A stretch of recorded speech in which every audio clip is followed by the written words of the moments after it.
Oh C she అంటే single person అవునా. So singular subjects కి షీ ఇట్ రాము సీత ఇలాంటి సింగులర్ సబ్జెక్ట్స్ కి ఎప్పుడైనా సరే సింగులర్ వర్బ్ నే వాడాలి.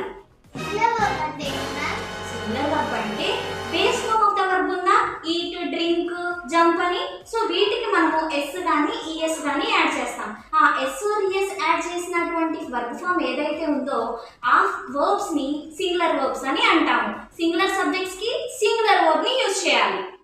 ప్లూరల్ సబ్జెక్ట్స్ కి base form of the verb plural verb వాడాలి. ప్లూరల్ వర్బ్ అంటే ఏంటి మ్యామ్? ప్లూరల్ వర్బ్ అంటే base form of the verb అమ్మా. మనకి ఇప్పుడు ఈట్ డ్రింక్ జంప్ ఇవన్నీ ఉన్నాయా V1. సో వీటిని మనం base form of the verb అంటాం. సో ఉన్నది ఉన్నట్లుగా ప్లూరల్ సబ్జెక్ట్స్ కి ఇవి వాడేస్తాం అన్నమాట. ప్లూరల్ సబ్జెక్ట్స్ ఏంటి దే వి